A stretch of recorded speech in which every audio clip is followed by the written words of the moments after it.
Fruit bandits strike in Three Rivers. Tar spot crops up in mid-Michigan, and Michigan Ag Commodities' Chris Betts has a market update. I'm Janelle Brose, and this is Farm News 5. Farm News 5 is brought to you by Ford.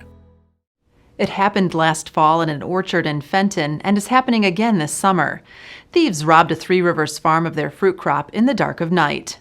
Thousands of dollars worth of cherries, strawberries, and blueberries were stripped from trees and bushes at Quarry Lake Orchards, a 250-acre fruit and vegetable farm. Farm owner and manager Beth Hubbard says this is the first time fruit has been stolen from their farm, and whoever did it knew what they were doing. I have to say I wasn't watching the sweet cherry orchard very closely because we lost most of our sweet cherries in the May 9th freeze. And we really only had one kind that produced, and it happened to be an old-fashioned heirloom yellow cherry that we grow. And the trees were the only ones that made it through, and they were just loaded. So sent my crew back a few days later to get them, and they came back and said, well, there aren't any. I said, no, you're missing the trees. Go back and look again. And they came back and said, no, really, there are none there. And so that was pretty shocking. And then we realized they had to have been stolen. It's believed that these people that are stealing the fruit know where to go, when to pick the fruit, and that they have a market for the fruit. This isn't just somebody coming in to pick for their own consumption. We're talking about $6,000 to $14,000 worth of fruit that's been stolen last fall, and then the $6,000 this year. So there's a market for it.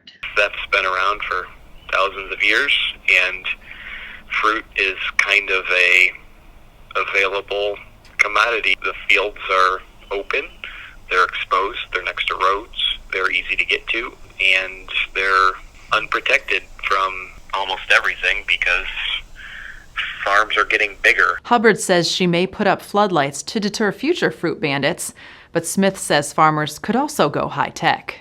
Hunting has a lot of trail cam options. You can get some that connect to the cell network and will text you a photo every time something walks by. So that would be a really great option to set up a few of those around and hopefully get a picture of who's doing it and maybe be able to go send police there if you can catch them red-handed. If you want a car from a company that's been building them for 115 years, get a Ford. If you want a car with driver assist technology, get a Ford.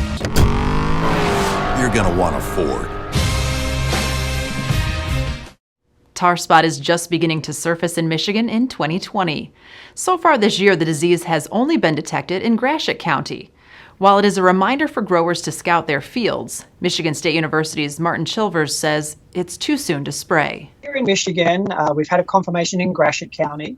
Really low incidence, and I think I should say that for across the country, actually. Very low incidence and severity, right? So nothing to get super freaked out about and go out and spray today. I want to make sure we're really clear on that. But what we're trying to do is use this as an educational sort of opportunity to make sure you go out and scout and be aware of where tar spot's turning up. In 2018, we probably would have benefited from maybe that R1 fungicide timing. In 2019, there were some instances, and this was really surprising to me, that at the very initial start of R5, so this is the beginning of dent, just the very beginning of dent, it was demonstrated we're able to protect 20 bushels by making that application that late. And that's incredibly late, and we really wouldn't recommend that as a standard timing by any means. But what we're trying to get people to think about is, it might not be at R1 this year. We might have to wait until maybe R3, maybe R4 to spray. Again, really paying very close attention to tar spot, in those particular fields, because it's going to vary from field to field as well. In terms of identifying tar spot anyway, we have had misdiagnosis with like bug poop, especially earlier in the season, right? It'll produce that little black specking on the plant. So to distinguish that from tar spot, see if you can rub that off. Bug poop will typically rub off with a little bit of water or something off the leaf. Tar spot, what you're looking at is the fungal fruiting structure, right? And it's embedded in the leaf, so it won't rub off, and very often it will be protruding through the other side of the leaf. And if you're uncertain, get in touch with me or the diagnostic MSU Plant Diagnostic Services. to help get you a confirmation on that. Don't forget to look for grey leaf spot, northern leaf blight. Northern leaf blight, we're looking for sort of cigar-shaped lesions, grey leaf spot, and typically within the veins, lesions sort of contained. Again, when we're at silking, that's a good time to be out there looking for those diseases, seeing if there's much that's up on the ear leaf. If there is, I would maybe consider a fungicide application. We're starting to see pressure that's moved up in the upper canopy. Again, I think we want to be trying to protect that ear leaf and up primarily in terms of canopy. And in terms of where we scout, particularly back to task spot, look all over the plant, right? There may be lesions just in the lower part of the canopy, or it might have blown in later in the season. You might be finding it higher in the canopy. For help diagnosing tar spot, contact MSU Plant and Pest Diagnostics. What happens when a road accident results in a hazardous waste spill? Contact attorney Dirk Beckwith at 248-539-9918 to learn the next steps.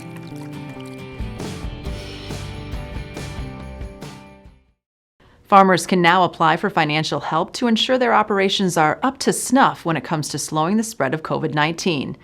$15 million is available through the Michigan Agricultural Safety Grant Program on a first-come, first-served basis.